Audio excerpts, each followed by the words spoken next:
उसमें लाल है which means recording started. लाल तो आज वो किट हो गई थी भाई। वहाँ की चूत। ठीक है भाई। तो मैं अभी एकदम नम हो चुका हूँ। पहली चीज तो मेरा सबसे बड़ा सवाल एक है, सबसे बड़ा सवाल मेरा ये है कि क्या ये बंदा इसी तरीके बोलता है, बेंच मुझे फेक क्यों लगा। हाँ ये ऐसे ही बोलता है। फेक तो भाई आईडी बना लेता, वो ज्यादा सही रहता।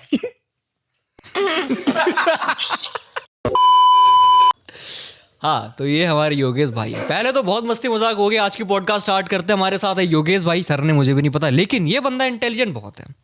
सरनेम की तुम्हें जानने की जरूरत नहीं, इस बंदे की स्पेशलिटी इसका सरनेम नहीं है, इसकी जात नहीं है, इसका दिमाग है। इसी बात पे एक बार अपना नाम तो बता दो। जय श्री राम ब्रदर्स, मेरा नाम है Yogesh Singh and I am from MP Gwalior. और अभी currently I am working as a coach team lone wolfs का, जिसमें हमारे 2 एथलीट्स हैं, जिनमें से एक क्या कट करना है? नहीं, वो बता रहा है कि मैं एथलीट हूँ। अच्छा, जो कि Madhusudan Singh Tomar and second one is Devpal वगैरह, जो कि अनफॉर्चुनेटली यहाँ पे अभी प्रेजेंट नहीं है। तो प्रेप हमारी वेस्ट इंडिया की जो प्रेप थी, वो उसके साथ काफ़ी अप्स एंड डाउन्स थे। वैसे वेस्ट इंडिया हम लोगों को खेलना नहीं था, हमारे सीजन के प्लान में मिस्टर एमपी खेलना था, जो कि हमारे लिए अभी का बिगेस्ट कंपटीशन था इनहेंस होने के बाद का। लेकिन फिर डेट्स कुछ ऐसी शिफ्ट हुई कि हम लोग का प्लान बिल्कुल नहीं था। We are like around 3 days out. जब 3 दिन रह गए थे, तब हम लोगों को पता चला था कि कंपटीशन की एमपी की डेट शिफ्ट हो गई है। तो हमारे पास कोई ऑप्शन ही नहीं बचा था कोई अदर कंपटीशन देखने का या फिर पीसीटी लेने का। अब हम लोगों ने इतनी मेहनत की थी, इतनी प्रेप की थी, उसके बाद बैठ जाना तो भाई अपने यहाँ खून में ही नहीं है। अगला सबसे बड़ा कंपटीशन वेस्ट इंडिया हो रहा था, जो कि एमपी से भी बड़ा है, क्योंकि उधर का लाइनअप बहुत क्रिस्प आता है। देन फिर हम लोगों ने वेस्ट इंडिया के लिए मन बनाया, और वैसे भी हम लोग प्रेप में काफ़ी पीछे चल रहे थे। काफ़ी सारी हेल्थ कॉम्प्लिकेशंस और बहुत सारी ऐसी चीज़ें जो कि बिहाइंड द सीन्स छुप गई। वो सब, उस सब के बाद वो कंपटीशन खेलना एंड हमारी एक्सपेक्टेशंस वहाँ जाने के बाद कुछ भी नहीं थी। ऐसा था, मतलब स्थिति ऐसी आ गई थी कि अगर हम लोग टॉप 5 भी क्रैक करते तो वो भी हमारे लिए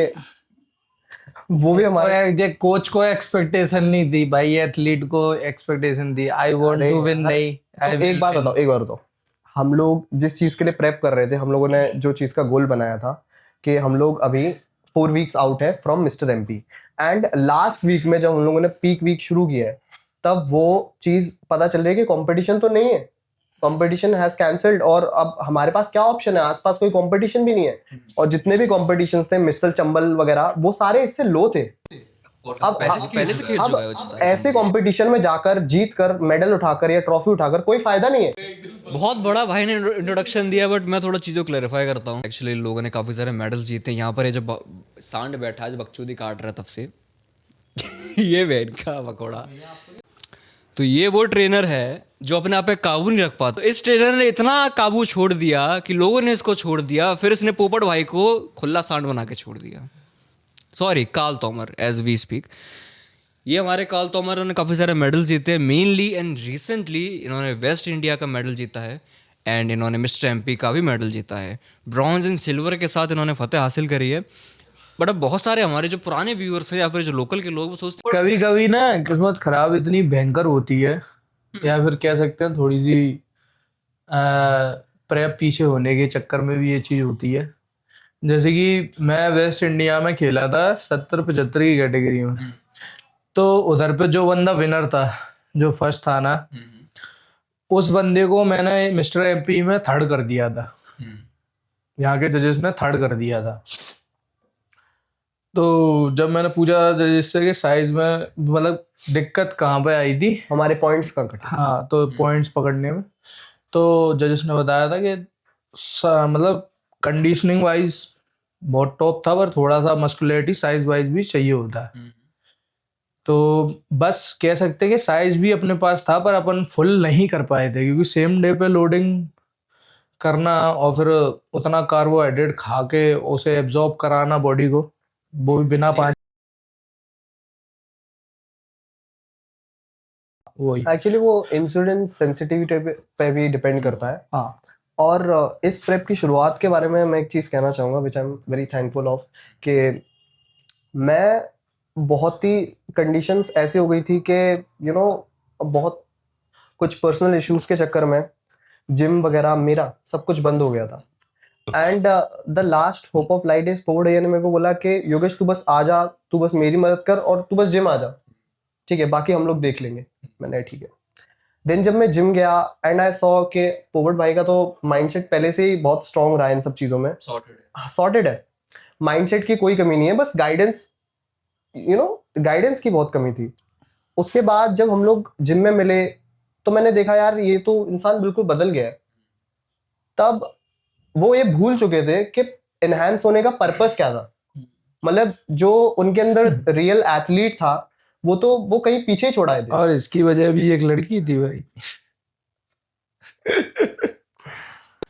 कहते हैं ना, इंसान की तरक्की और उसकी गिरावट दोनों के पीछे एक औरत का। नहीं, ये भी कहते हैं। और फिर एक डायलॉग और है वो मैं बताना देखो औरत के बारे में मैं आज बात नहीं करना चाहूंगा, लेकिन Neither do I, but this idiot of a guy always brings up that topic. अब तो उसने अरे बास मेरी जान, गहरी सांस ली। एनीवेज जब मैं वहां गया मैंने देखा कि कुछ भी सही नहीं चल रहा है। एंड पहली बार जीवन में मतलब पोपट भैया को उससे कोई प्रॉब्लम नहीं थी कि क्या चल रहा है क्या नहीं चल रहा है। He was living on top. पोपट भाई सुनने पड़ चुके दिल से। पोपट भाई लाइक जड दो। उनका ये हो गया था कि लिव लाइफ किंग साइज। वहां पे सब कुछ आइसक्रीम खा के वर्कआउट हो रहा है, बल्किंग का कुछ पता नहीं चल रहा है, प्रोग्रेशन का भी कुछ पता नहीं चल रहा है, बस इनहैंस है एंड ऑर्गन्स पे लोड है, रिपोर्ट आए जा रही है, बट कोई सेंस नहीं बना रही वो सब चीजें। उस टाइम पे ये किसी एक कोच के अंदर थे, not taking any names, but उनको कुछ ऐसे आइडिया नहीं थे कि बस सामान से बॉडी नहीं बनती है, ठीक है। Accuracy। नहीं मतलब नॉलेज को हमेशा पिन पॉइंट एक्यूरेसी होनी चाहिए और आपको पता होनी चाहिए आप कर क्या रहे हो। सिर्फ सामान ले आपको तुषार भाई बिल्कुल यकीन नहीं होगा यहाँ पे कितने लोग एनहेंस होंगे, पर बॉडी उनकी ऐसी होगी ऐसा लगेगा आपको कि जिम ही नहीं जाते हैं। तो ये तो बहुत ही नॉर्मल से। तभी जब पोपट भैया नेचुरल भी थे तो कोई बिलीव ही नहीं करता था कि भाई ये नेचुरल है ये बंदा। I mean, of course, yeah.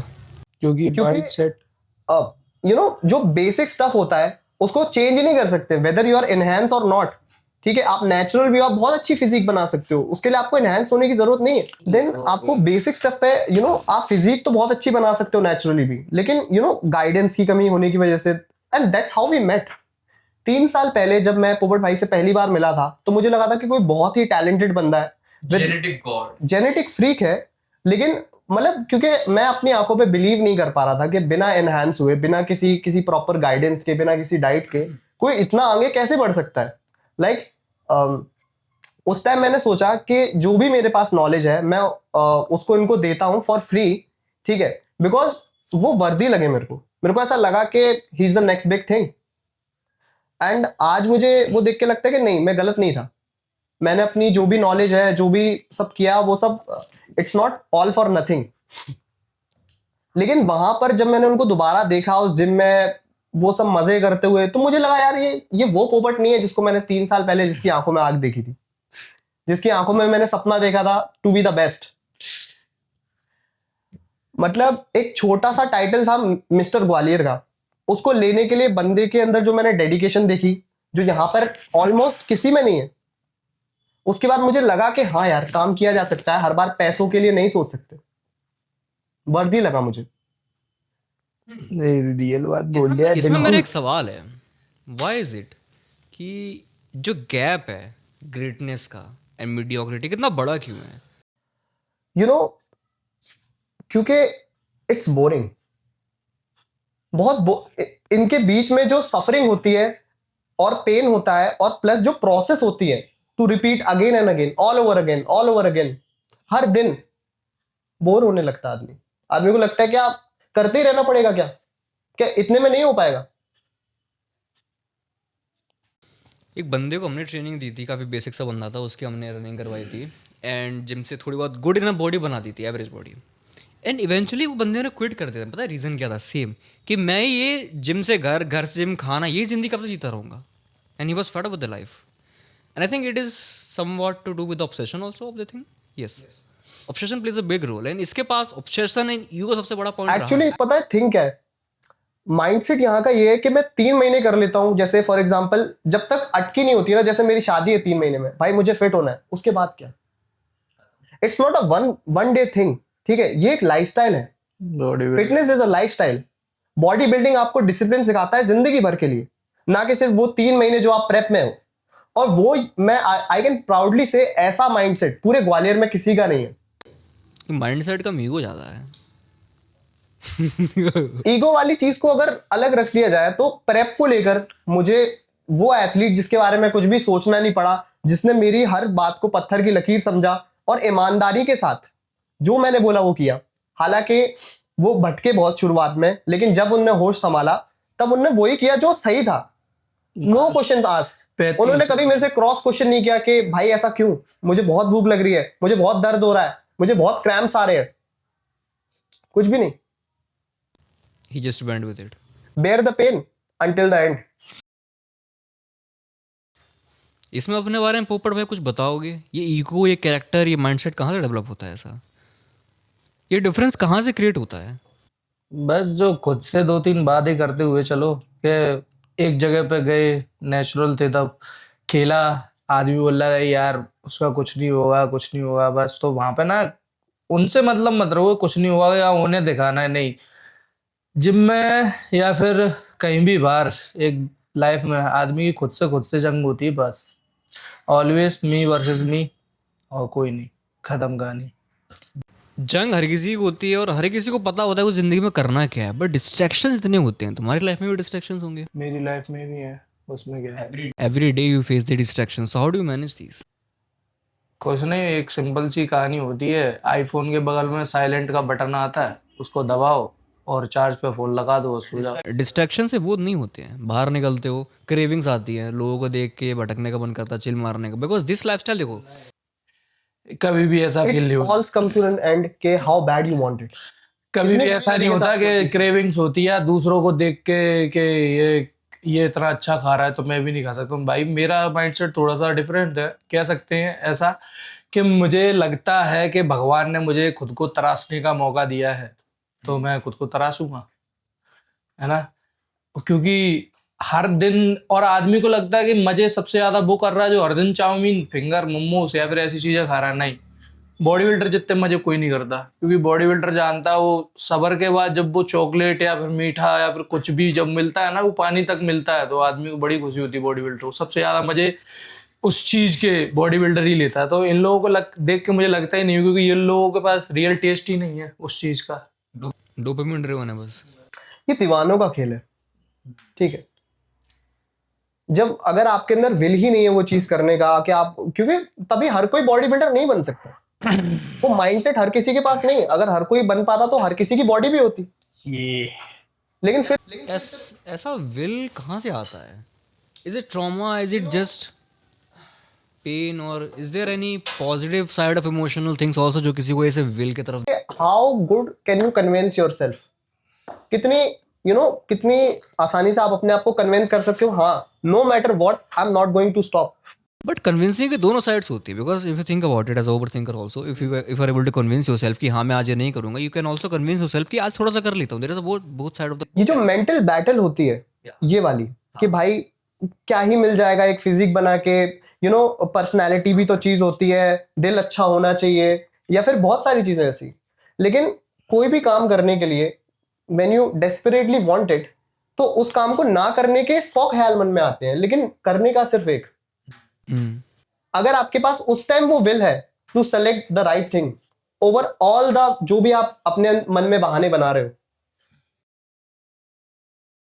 लोगों की हैबिट्स भी तो होती है, a lot of times they want to do it but they are just so addicted to it and it has created a habit कि वो बंदे नहीं छूट पाते। सिगरेट हो गया, बाहर घूमना हो गया, पार्टी करना, पेटीज खाना हो गया, ऑल दीज थिंग्स। इनको रियलाइज नहीं होता कि how big of a deal it is, and that is why I think उनको वो अर्जेंसी फील नहीं होती, the weight of the situation. तो वो बंदा कैसे चेंज हो? तुषार भाई, जो आदतें होती है ना, जो हैबिट्स होते हैं, वो हम खुद बनाते हैं। हम लोग खुद उसके क्रिएटर हैं।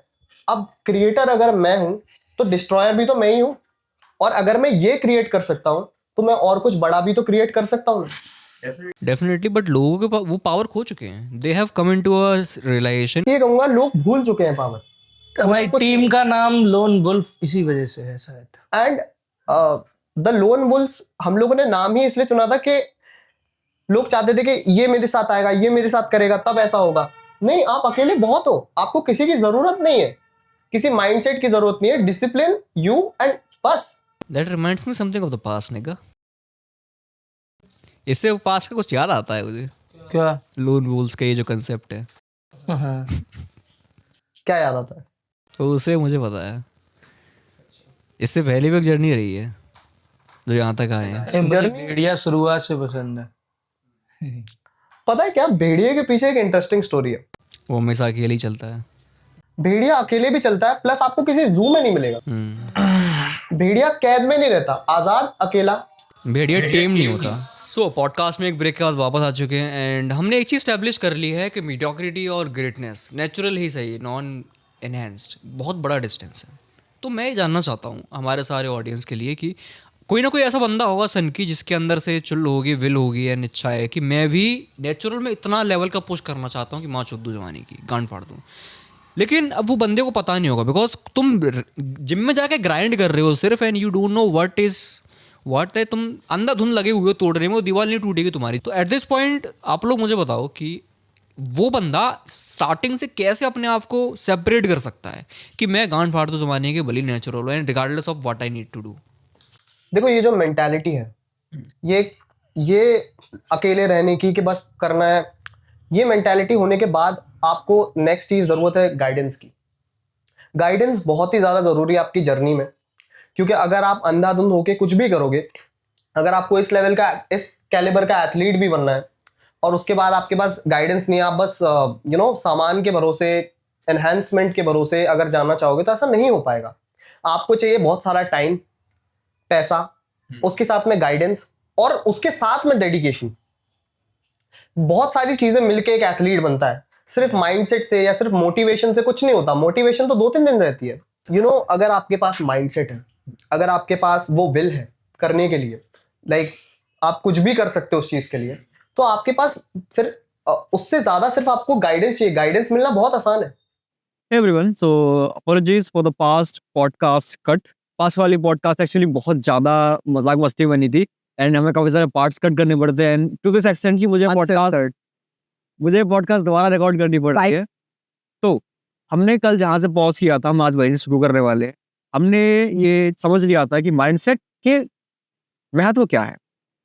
माइंडसेट अकेला भी तुम्हारे लिए नहीं है, क्योंकि पैसा, माइंडसेट एक एथलीट के लिए बहुत इंपॉर्टेंट होता है, बट गाइडेंस के बिना वो सारी चीज़ें रेलेवेंट है। तो हमने गाइडेंस पे डिस्कस किया, तो गाइडेंस पे एक बार दोबारा थोड़ा रिवीजन कर लेते हैं गाइडेंस के ऊपर। देखो, या तो आप अपनी 5-6 साल स्टडी कर सकते हो और बहुत सारा टाइम जो कि आप अपनी प्रोग्रेस में लगाना था जो आपको, उसको आप वेस्ट कर सकते हो नॉलेज गेन करने में, या फिर पहले से ही, या फिर आप हम लोगों से गाइडेंस ले सकते हो। वेस्ट करना तो आई थिंक नहीं उसको बोलेंगे, that would be little sadistic.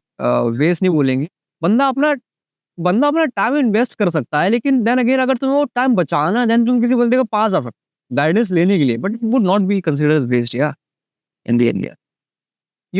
बहुत ज़्यादा, मतलब जितने टाइम में आप चैंपियन बन सकते हो, वो 2-3 साल जिसमें आप बहुत सारा प्रोग्रेस कर सकते हो बिना किसी सेकंड थॉट के कि आपको और किसी चीज़ की टेंशन नहीं लेनी, आपके लिए सब कुछ कोई कर रहा है एंड वो जेन्युइन भी है, तो आप हमारे पास आ सकते, टीम लोन वुल्फ के पास। एंड हमारे पास और भी एथलीट्स हैं जो आना चाहते हैं लेकिन उनको पता नहीं है कि कैसे आना है। तो या तो आप हम लोगों को इंस्टाग्राम पे द लोन वुल्फ्स पे डीएम कर सकते हो, या फिर आप मधुसूदन सिंह तोमर जो है पोवर्ट वाइफ ने, इनको डीएम कर सकते हो। एंड और देखो, हम लोगों को भी पता है कि समटाइम्स फाइनेंशियली इतना कोई केपेबल नहीं हो सकता जो हमें अफोर्ड कर सके, तो उसके लिए आप हमारे यूट्यूब चैनल को भी सब्सक्राइब कर सकते हो, सो दैट जितना भी रहेगा वो आपको उधर से भी इंफॉर्मेशन मिलती रहेगी। That's the best part. ये लोग कंटेंट को सोशल मीडिया पे डालते हैं, इंस्टाग्राम में इन्होंने पेज बनाया, यूट्यूब पे कंटेंट डाल रहे हैं। सो अगर किसी बंदे को लगता है कि भाई हर बंदा फेक है, बिकॉज बहुत सारे इन्फ्लुएंसर्स आके बकचोदी पेल गए हैं एंड उन्होंने कोई अच्छा कुछ नॉलेज नहीं दिए, जनरल नॉलेज दे के जाए हैं, तो अगर एक्चुअली किसी को नीश स्पेसिफिक नॉलेज चाहिए कि मेरे को क्या करना है क्या नहीं करना है एकदम एग्जैक्ट, तो आप इन लोगों को फॉलो कर सकते हैं। And that is the main goal of the loan wolves also, कि हमें एक ऐसा प्लेटफॉर्म सेट करना है अपने लिए कि बंदे को भटकना ना पड़े। these guys are providing themselves a one-stop solution and they have achieved that. वैसे तो टीम लोन वुल्फ्स का मतलब है कि अकेले चलना, अकेले रहना। पर अगर आप चाहते हो कि सब कुछ हम लोग मैनेज करें, हम लोग आपकी रिस्पॉन्सिबिलिटी लें फॉर द प्रेप, या फिर आप नेचुरली भी ट्रांसफॉर्म करना चाहते हो तो go on the next level, तो फिर उसके लिए आप हमारी कोचिंग ले सकते हो, हमारी गाइडेंस ले सकते हो। और अगर आप हमें अफोर्ड नहीं कर सकते हो तो बस आप हम लोगों को थॉरली फॉलो कर सकते हो on any social media handle, Instagram, YouTube. Tushar भाई, आपको पता है लैक ऑफ नॉलेज होने से क्या होता है? आप अपने थ्रू द जर्नी काफ़ी सारे पैसे और टाइम दोनों वेस्ट करते हो। अब सही गाइडेंस होने का यही फ़ायदा है कि आपका पैसा और टाइम दोनों बचता है। तो लैक ऑफ नॉलेज मैं बताता हूँ। इससे पहले मैं एक कोच के अंडर था। उस कोच के अंडर में कहते हैं लैक ऑफ नॉलेज नहीं, लैक ऑफ एक्यूरेसी। अब एक्यूरेसी ऐसे कि वो 6 मीले खा रहा हूँ मैं पूरे दिन में, और 6 मीलों में 200 ग्राम प्रोटीन, क्या कहते हैं, 200 ग्राम तक चिकन ले रहा हूँ और 2 महीने में अंडे ले रहा हूँ। वैसे 6 महीने में पूरी कर रहा हूँ प्रॉपर, तो मेरा मंथ का खर्चा कम से कम 30 से 35 हज़ार रुपये पहुँच रहा है ना। डाइट, सप्लीमेंट, सारी चीज़ों को मिलाए थे। ये चीज़ होती है कि अब उसको पता ही नहीं है कि वो करवा क्या रहा है। प्रोटोकॉल और एक एक्यूरेसी दोनों में बहुत ज़्यादा अंतर है। इसलिए जो आपके पैसे बचने थे वो मेरे पैसे तो चले गए बेंच पर, लेकिन आप लोग अपने पैसे बचा। लेकिन सही गाइडेंस के थ्रू आप बहुत सारे पैसे बचा सकते हो, अपना टाइम बचा सकते हो, और साथ ही साथ रिजल्ट्स तो इन हैंड मिल ही रहे हैं। आप लोग शॉक हो जाओगे कि कितने कम पैसों में, कितने कम रिसोर्सेज के साथ भी आप ट्रांसफॉर्म कर सकते हो। आपको बहुत कुछ लग्जरी करने की ज़रूरत नहीं है, बेसिक स्टफ से भी काम हो सकता है, बस पता होना चाहिए क्या करना है। अब हम लोगों ने काफ़ी डिस्कस किया गाइडेंस पे, कोचिंग पे, एंड बेसिकली फंडामेंटली ऑप्टिमाइजेशन। वो वाली गाइडेंस दे रहे हैं जो अफोर्डेबल नहीं है, जानबूझ के एक्सपेंसिव बने हुए हैं। एक्सपेंसिव कैसे? हेल्दी फैट्स तो में मिलेंगे, क्या कहते हैं, घी में भी मिलेंगे। हेल्दी फैट्स के लिए तो एवोकाडो क्यों खाना है? तो मैं फाइबर तो खीरे में भी मिलेगा, तो मैं ब्रोकली क्यों खानी है? मुझे ये बताओ। मैं सिंपल सा ब्लूबेरीज क्यों खानी है? कि तुम्हारी जबान का टेस्ट है ना, वहाँ पे तुम एक्सपेंसिव आप क्या खाते हो उससे फर्क नहीं पड़ता, उससे आपकी बॉडी को क्या पोषण मिलता है उससे फर्क पड़ता है। That comes the knowledge part. ये भी एक नॉलेज में ही आता है, क्योंकि मैंने पूरे प्रेप में, अभी जब मैं इसके अंडर मैंने प्रेप किया था लगभग 60 दिन का, मात्र मैंने 60 दिन का प्रेप किया। उसमें मैंने 100 mg मेस्ट, 40 mg per day an hour, बस इतने पे मैंने कट डाउन किया और मेरा बॉडी फैट परसेंटेज अराउंड 8 के समथिंग आया। 8% के अंदर मैं बॉडी फैट परसेंटेज को घुसा दिया था मैंने। उसके बाद मैंने अपना पीक वीक हिट किया। हालांकि पीक वीक, पहले वाले पीक वीक में थोड़ी सी वो जो एक वेट के अंडर रह के फुलनेस आनी चाहिए थी, वो फुलनेस नहीं आई, क्योंकि सेम डे पे लोडिंग नहीं हो पाती। और दूसरे टाइम पे दूसरे वाले कंपटीशन में वही चीज़ और वही फुलनेस लेके। प्लस हम लोग नहीं चाहते थे कि हमारा पहला ऑफिशियल एनहांस्ड वाला प्रेप था, तो इसमें हम लोग सब कुछ ही घुसा लें। और दूसरी चीज़, जितने कम डोजेस पे हम लोग गए थे, मेरे दोनों लड़के जो भी गए थे, माय बॉयज़, उनको देखकर कोई भी ये नहीं बता सकता कि वो इतने कम डोजेस पे। सब लोगों को लग रहा था कि अंडर द सन जितनी भी ड्रग्स है हम लोगों ने सब लिए। The knowledge part again. ठीक है, तो बस इतने में, और ऊपर से मैंने कुछ ऐसा खास नहीं खाया। मैंने पूरे दिन में, मेरा बॉडी वेट अराउंड 80 kg के समथिंग था। मैं पूरे दिन में मात्र 80 ग्राम प्रोटीन इंटेक किया होगा, वो भी कट के टाइम पे 80 gram protein intake. 200 gram chicken लेता था वहाँ से, चिकन ब्रेस्ट 200 ग्राम लेता था सिर्फ पर डे।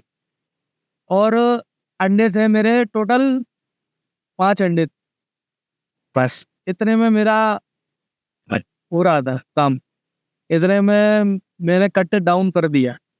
ठीक है, क्योंकि आदमी यहाँ का जो गाइडेंस दे भी रहे ना, उनका थोड़ा सा अलग होगा, पर हमारा सीन थोड़ा सा अलग है।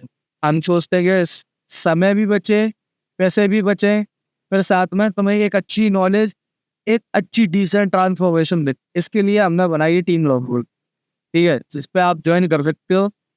क्योंकि अगर आप पे सिर्फ वे प्रोटीन ही अफोर्ड करने के पैसे हैं, तो आप इस बात की टेंशन हम पे छोड़ दो कि वे प्रोटीन भी आपकी डाइट में से रिमूव होगा और फिर खर्चा भी बचेगा, और उसके बाद भी आप लोगों से आपको रिजल्ट मिलेंगे वो भी ऐसे जैसे उतना बहुत कम रिसोर्सेज में भी आपको रिजल्ट मिलेंगे, आपको कुछ फैंसी करने की जरूरत नहीं है। ये टीम लोन वोल्स का नाम काफी बार हमारे कन्वर्सेशन में आया है और आप लोगों ने टीम लोन वोल्स को काफी उच्च लेवल पर दर्शाया है कि हम लोग आर द बेस्ट है। तो मैं जानना चाहूंगा कि टीम लोन वोल्स क्या है and what do they stand for? Team lone wolf जब हम लोगों ने प्रेप स्टार्ट किया था इनहैंस का, तब हमारे पास एज सच गाइडेंस तो थी, बट हम लोग जब आसपास के लोगों को देख रहे थे भटकता हुआ, मतलब they are willing to do, मैं भटका मतलब दे आर विलिंग, मतलब लड़के ऐसे विल के जो कुछ भी करने के लिए तैयार है, बस नॉलेज की वजह से, गाइडेंस की वजह से वो रुक रहे हैं। Only the thing stopping them is lack of guidance. तो टीम बनाने का पर्पज ही ये था कि क्योंकि हम लोग अफोर्डेबल रहना चाहते थे, कि हम लोग अपनी कोचिंग को अफोर्डेबल करें, दूर के हर कोई अवेलेबल रह पाए, और प्लस हम लोग अपने साइड से भी जो पोटेंशियल है, जो कम पैसों में भी देकर कुछ बड़ा कर सकते हैं, जिनके पास विल है, वो यहाँ आए और ट्रांसफॉर्म करें। उनको बस नॉलेज नहीं रोकनी चाहिए। पर मंथ गाइडेंस के पैसे कोई नहीं दे सकता। 3 मंथ 6 मंथ होता है, तो वो भी इतने कम। तो मान लो कि 3 मंथ का प्लान बना के दे 5,000 रुपए में। ये चीज होती है कि भाई हाँ चलो 3 मंथ में कोई लोड नहीं है 5,000 रुपए, मेरे हिसाब से तो नहीं है। जो बंदा कर रहा हो, जर्नलिज्म में भी कर रहा हो, उसके लिए भी कोई लोड। बॉडी बिल्डिंग कर रहा हो, उसकी तो बात ही अलग हो जाएगी। मैंने यहाँ पे ज्यादातर बॉडी बिल्डर को देखा है कि वो गाइडेंस है, मैं जी कह रहा हूँ काफी अच्छा कोच है, सब चीज है। देखो भाई, जब तुम उस लेवल पर पहुंचते हो तब उस लेवल का खर्चा करना अच्छा लगता है, पर लेकिन जब तुम यहाँ पे खेल रहे हो या फिर ऐसी जगहों पे खेल रहे हो जहाँ पे क्यूए के मेंढक बने हुए हो, और इधर पे मैं देखता हूँ कि भाई एक लड़के से पूछ रहा हूँ तो वो कह रहा 32 अंडे खा रहा हूँ भैया मैं।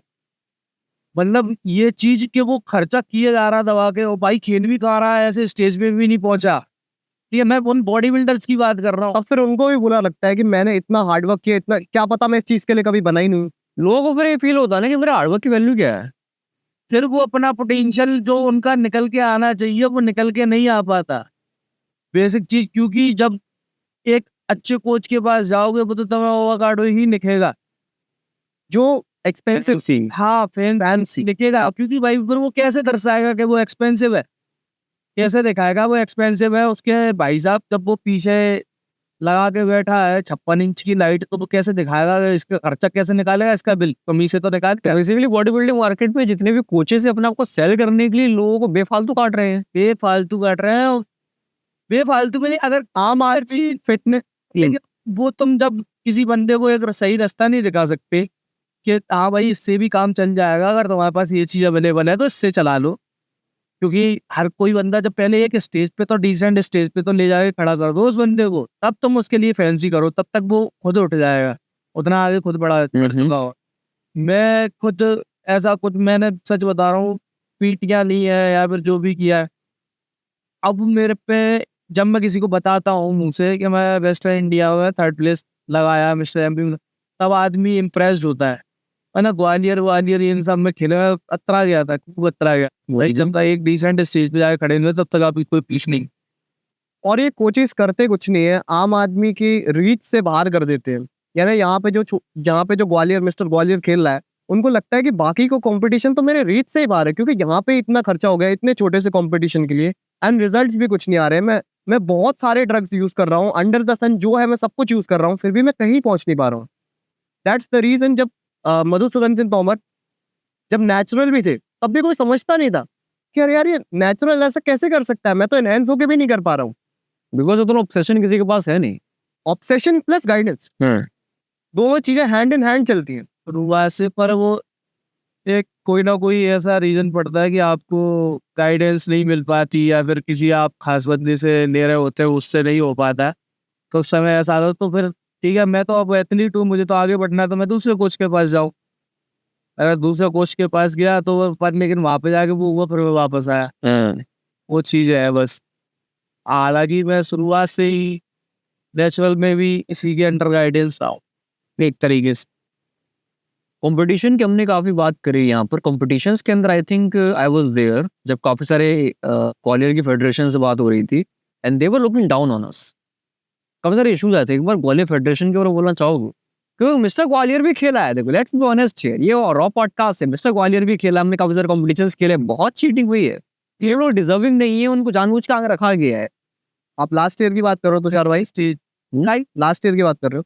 कई स्टेजों पे ये होता है कि जब अपन किसी अच्छे कंपटीशन में गए और किसी लो लेवल या फिर कह सकते हैं किसी उस जगह पे गए, तो भाई वो चीज़ तो जाहिर है, पर जो एक एथलीट जानता है कि मैं मेहनत करके आया हूँ और मेरे को जो मिल गया, वो जो पेशेंस होता है एक एथलीट में, वो पेशेंस ही उसको एक अच्छे लेवल को खड़ा कर देता है। यहाँ से कोई मैटर नहीं करता कि यहाँ पे क्या हो रहा है, यहाँ पे लोग एक चीज़ देख रहे हैं, बॉडी बिल्डिंग में देखते क्या है इधर, इधर क्या देखते हैं, तुम्हारा बॉडी फैट परसेंटेज नहीं देखेंगे, कितने के अंडर हो तुम, तुम्हारा शोल्डर टू वेस्ट रेशियो नहीं देखा जाएगा, कोई मसल डेफिनेशन नहीं देखी जाएगी, कोई शार्प नहीं देखा जाएगा, फूलिया एब्स हैं और पहले से पिछवाड़ों में पानी भरा है, कोई मतलब नहीं है। उसने फैट तक नहीं काटा और वो फैट परसेंटेज 10 के अंदर आया ही नहीं होगा, वो बंदा जीत रहा है। और इधर पे जो देख लिया कि अरे यार ये तो बंदा थोड़ा छोटा लग रहा है, पर वो कंडीशनिंग वाइज सब चीज में मसल डेवलप करके लेके आया है, तो वहाँ पर मसल मेच्योरिटी दिखा रहा है, उसको भी नहीं जिताएंगे।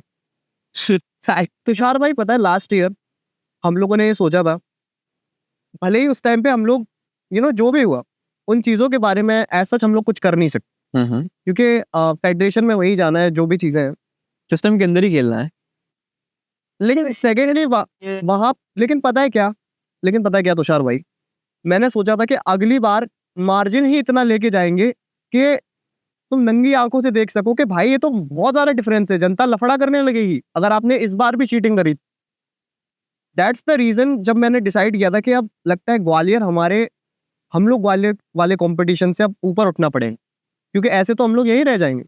आर यू ऑल्सो इंस्टिगेटिंग और सेइंग दैट कि ग्वालियर फेडरेशन जो है वो जानबूझ के पक्षपात कर रही है एथलीट्स? देखो, not taking any names, I'm not saying anybody in the federation, but I'm saying the federation as a whole. यानी जिस फेडरेशन ने अपना नाम दे दिया, तो मैं अपना नाम दे दिया, फेडरेशन की कोई गलती नहीं होती, फेडरेशन की कभी कोई गलती नहीं होती है। और जिस फेडरेशन में मैं खेलता हूँ, IBBF में जिसमें मैं खेलता हूँ ना, वो फेडरेशन इतनी अच्छी है कि तुम्हें 500 रुपये की रजिस्ट्रेशन में 3 दिन रहना खाना सब मिल जाता है। ठीक है, इतनी अच्छी फेडरेशन है जिसकी कोई हद नहीं, और 3 दिन रहना खाना, साथ में तुम्हें बस लेके जाएगी कंपटीशन के स्टेज, AC बस होगी बोल। ठीक है, तो मैं इतनी अच्छी फेडरेशन में खेलता हूँ। फिर उसके बाद आते हैं लोगों की बात, जजेस, लोग साले मुंह फाड़ के बैठे जजेस। जैसे तुषार भाई, अभी हम लोग अपनी गली में भी निकलेंगे तो 10 लोग हम लोग को अच्छे मिलेंगे, उनमें से 2 तो खराब होंगे ही ना।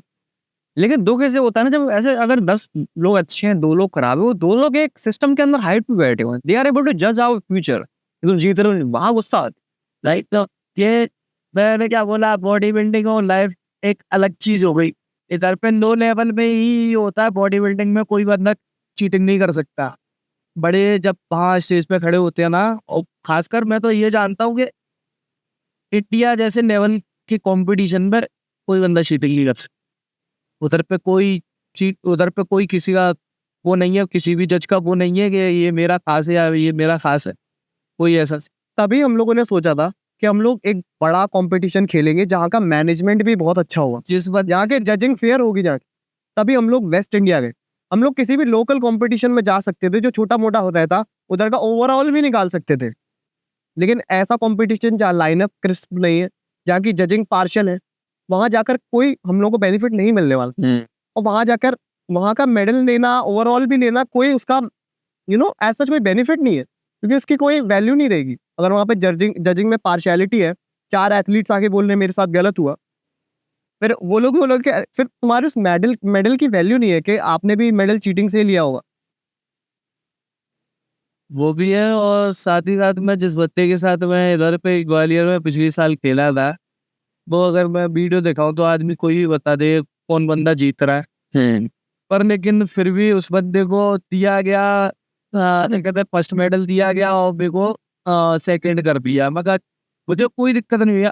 अभी मैं उसी बंदे को, वो बंदा उतनी ही कंडीशन में हो गया, शायद उससे जब 1 साल हो गई तो और अच्छी प्रोग्रेस करी होगी, और अच्छी प्रोग्रेस ही करी होगी, क्योंकि वो मैं तो काफ़ी टाइम से देख रहा हूँ, वो तो साफ ही दिखता है कि भाई कौन इंडियन से कौन नहीं। पर लेकिन मैं उस टाइम पे इंडियंस नहीं था, और मैं फिर भी मैं क्या कहते हैं, मैं मार्जिनल डिफरेंस था, मार्जिनल मार्जिन डिफरेंस था। अब उसके बाद आता है कि अब जब वेस्टर्न इंडिया हम वाले गेम गए तो भाई वो टॉप 10 के लाइनअप में भी नहीं था, टॉप 10 के लाइनअप में भी नहीं खड़ा। मेरी ही कैटेगरी में वही बंदा 1 साल में सोचो क्या ग्रोथ नहीं की होगी, लेकिन वो दूर दूर तक नहीं दिखा। दूर दूर तक नहीं, नॉट इवन टॉप क्लोज। 10 में ही नहीं था, टॉप 10 में ही नहीं था, टॉप 10 से ही गायब था। But I think that is a fair point कि हमें नाम नहीं लेना चाहिए, किसी को ऐसे नहीं बोलना नॉट चाहिए। Taking any names. या इसमें कभी भी गलती बट फेडरेशन की let's take out the federation, but जो लोग काम कर रहे हैं, कुछ लोग होते हैं नहीं, वो भी पता है कैसी जगह, वो भी ऐसी जगह पे जहाँ तुम्हें पता हो गया हाँ ये मेरा बंदा खेल रहा है और मैं इधर पे जजिंग में बैठ, ऐसी जगह। क्या ये स्टेट लेवल में ज्यादा होता है या फिर मतलब आई गेस डिस्ट्रिक्ट लेवल में, सबसे ज्यादा डिस्ट्रिक्ट लेवल में बहुत ज्यादा होता तो एज अ बॉडी बिल्डर जो बंदा देख रहा है अपने करियर में आगे बढ़ना चाहता है, उसको डिस्ट्रिक्ट लेवल अवॉइड ही करना चाहिए, because he is not going to do anything. है। अवॉइड नहीं करना चाहिए, एक्सपीरियंस के लिए आपको जाना चाहिए।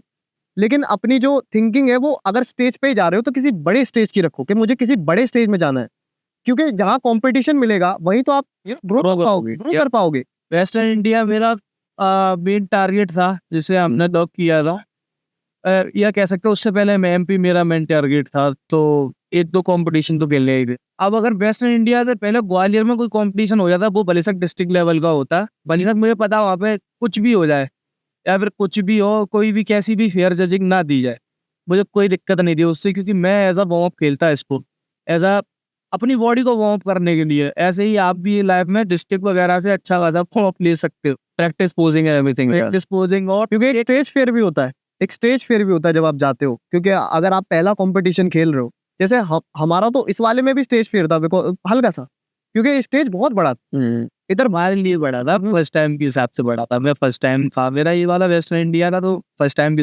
वेस्टर्न इंडिया जैसे स्टेज पे गया, मैं एमपी जैसे स्टेज पे भी मेरे को कोई मेडल नहीं लगा था, जब मैं नेचुरल था कोई मेडल नहीं लगा था। तो कंडीशनिंग की छोड़ दो, फोटो डाल दूंगा, तुम खुद देख लेना कि कंडीशनिंग की बात कर रहे हो या फिर बॉडी की बात कर रहे हो, मैं तुम्हें दिखा दूंगा फोटो में, नेचुरल में भी वहाँ तक आदमी पहुँचने की भी नहीं सोच सकता। खैर हालांकि मुझे तो ये चीज़ मालूम है। अब उसके बाद आता है कि आगे जाना, तो अपन को मालूम था कि अब होना पड़ेगा। उसके बाद ये पहला कंपटीशन था वो वेस्टर्न इंडिया, डायरेक्ट इंडिया, तो वो बड़ा ही हो जाता। अब यहाँ से जितने भी हम लोग आगे कंपटीशन खेलेंगे वो इससे लेवल में अप होते जाएंगे, कंपटीशन बढ़ता जाएगा। नेक्स्ट 2026 से गोल क्या रहेगा अपना फिर? Mister India official mister now we are official, now we are talking. All in. ठीक है, 18 या 17th गेम होगा ये जो अब 2026 में होने जाएगा।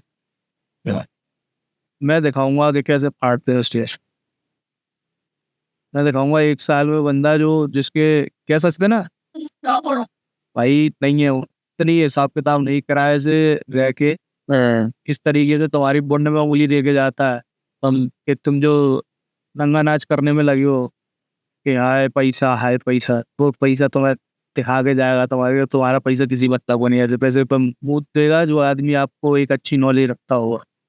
पता है क्या तुषार भाई, लास्ट ईयर इस गेम में हम लोगों ने इतना हाथ डाला नहीं था, रेप्स भी हम लोग इतनी करते नहीं थे, बिकॉज हम लोग डिस्ट्रिक्ट खेलते थे ज़्यादा से ज़्यादा, मिस्टर एमपी, इससे बड़ा स्टेज हम लोग को जाना नहीं था, या ये समझ लो कैपेबल नहीं थे।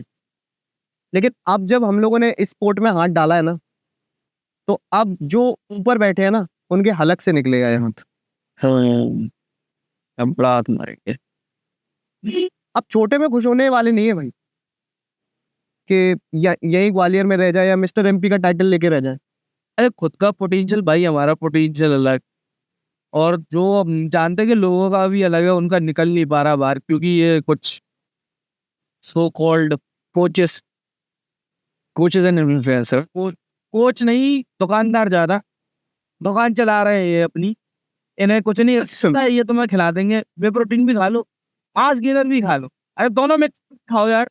ये वही लोग है ना जो वो बताते हैं जो तुम सुनना चाहते हो। हर किसी को सुनना है कि भाई डब्बे खाना बॉडी कैसे आगे बढ़ाओ। ये पता है ये तुम्हारे पास आएंगे, हाँ शॉर्टकट्स। हाँ भैया तुम करो, अरे यार वो तो, अरे मेरे को गाइडेंस भी मिल रही है, अरे भाई वो उसने साइकिल ही 30,000 रुपए की बना दी तुम्हारी, साले 15,000 सीधे सीधे 50 गया। तुम्हें पता है सोल्ड कितने गए थे, कौन सी कंपनी के थे? ये फेक कोचेस की बात। एंड दुकानदार यहाँ पर मैं एक चीज क्लियर करना चाहूंगा तुषार भाई कि ऐसा नहीं है कि अगर आप जनरली करना चाहते हो, आपका गोल स्टेज पे चढ़ना नहीं है, आप जनरल फिटनेस के लिए करना चाहते हो, तो आप नेचुरल रह के भी बहुत अच्छा कर सकते हो। हम लोग किसी को मोटिवेट नहीं करते हैं कि आप एनहेंस हो जाओ, लेकिन अगर आपको स्टेज पे जाना है, वो और इतने बंदे हैं। एथलीट बनना है, ठीक है, to be the big thing bodybuilding में, तो फिर आप एनहेंस हो सकते हो। नहीं तो कोई सेंस नहीं बनता अपनी बॉडी खराब करके एनहेंस होने का। नहीं, सिर्फ जनरल फिटनेस वैसे भी हो सकती है गाइडेंस के साथ। ना तो ट्रेन लगा लो, चीतुना मर जाओ।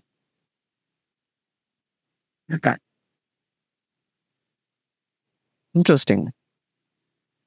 सो हमारा फिर आगे गोल क्या है टीम लोन वुल्फ्स को लेकर? देखो नेक्स्ट ईयर तक लोन वुल्फ्स का गोल है अपने और एथलीट्स तैयार करना, बॉडी बिल्डिंग के हिसाब से भी, और जो नेचुरली जो लोग अच्छा परफॉर्म करना चाहते हैं उनके हिसाब से भी टीम को बड़ा करना। और अगर कंपटीशन वाइज बोलो तो नेक्स्ट ईयर लाइनअप में बहुत सारे कंपटीशन है। लाइक हम लोग 3-4 कंपटीशन तो खेलना चाहते। इस बार की प्रेप स्मूथ नहीं रही थी और प्लस अप्स एंड डाउन्स बहुत सारे आए थे। हम लोगों ने एक्चुअली काफ़ी सीखा भी है। 2025 बहुत लर्निंग हुई है, बहुत ज़्यादा। नेक्स्ट ईयर हम लोग बहुत कुछ सिखा के गई है। 2025 इतना कुछ सिखा के गई जिसकी कोई हद नहीं। मैं इसमें इतने सारे चेंजेस आए मेरी लाइफ की तो बात ही अलग हो गई भाई। 2-3 महीने की ये ऐसी बात हुई है कि बस ना तो कोई भी अच्छा नहीं लग रहा पर अच्छी लग रही है तो क्या खुद की आवाज, खुद की शक्ल, खुद का चेहरा। मतलब आगे 4 भाई लास्ट के 2 दिन जो चेंज आया है अभी 30-31 सेल्फ लव आ गया है। क्रेजी भाई, क्रेजी। चेंजेस इतने आए कि हम लोग लास्ट पॉडकास्ट ढंग से नहीं कर पाते उसी की वजह से।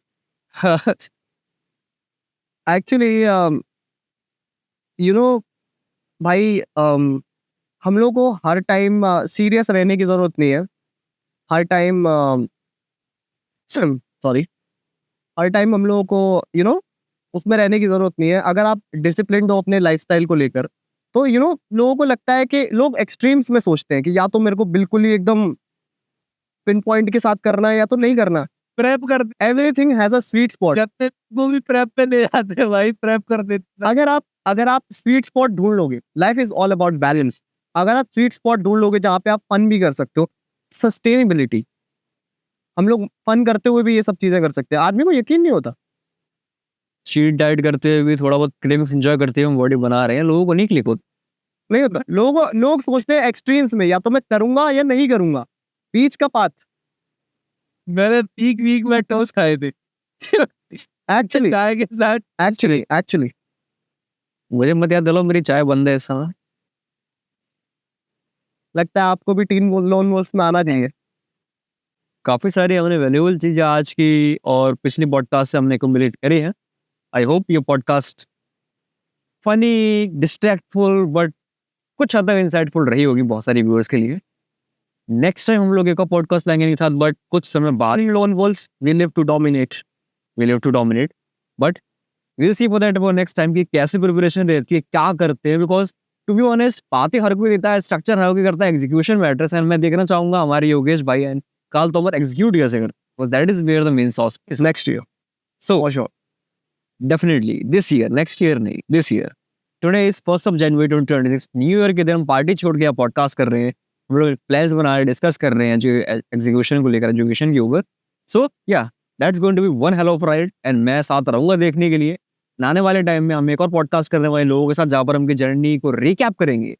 Finally from this moment on इन लोगों ने क्या उखाड़ा, कैसे उखाड़ा, what the journey has been. और एक पॉडकास्ट जो है मतलब एक वीडियो भी बनाएंगे, वो बनाएंगे 3 जनवरी को, क्योंकि 3 जनवरी एक और कंपटीशन है। मैं नहीं खेलूंगा, पर बॉडी स्ट्रक्चर्स की जो अभी मैंने बात Backstage. बताई 300 ग्राम प्रोटीन वाली, वो बात आपको जरूर आपको वहाँ पे क्लियर पर इस चीज को तो आप दिमाग में लेना कि वो लैक ऑफ नॉलेज है या फिर लैक ऑफ एजुकेशन। हम लोग किसी को भी डिस्ग्रेस नहीं कर रहे हैं, डाउन नहीं कर रहे हैं कि भाई आप ऐसा कर रहे हो वगैरह, लेकिन इट्स जस्ट बेसिक स्टफ कर रहा हूँ, मैं कह रहा हूँ डिस्ग्रेस कर रहा हूँ भाई, तुम बहुत चूती है।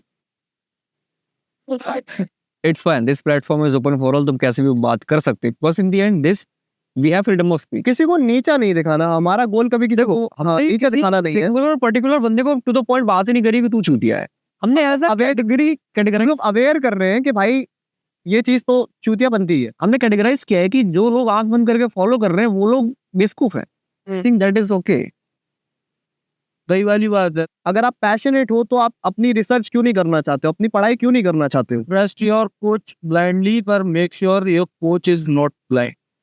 कोर्स तुम जिस गाड़ी चला रहे हो अंधा चलाओ, बट ब्रेक सॉलिड होने चाहिए, स्टीयरिंग सॉलिड होना चाहिए, वरना ठोको हो जाएगी। That's basics. बट कोच भी अंधा है। वही तो पॉइंट आता है, लोग अगर इंसान अंधा है तो वो फिगर आउट कैसे करेगा कि कोच मेरा अंधा है कि नहीं है? उसे खुद के पास भी अथॉरिटी होनी चाहिए कि मुझे पता है कि बेसिक्स क्या है। फिर सामने वालों को पर्सन आएगा यूके जैसे जो 3 गुना ज्यादा बेहतर नॉलेज लिया होगा वो तब तरक्की देगा।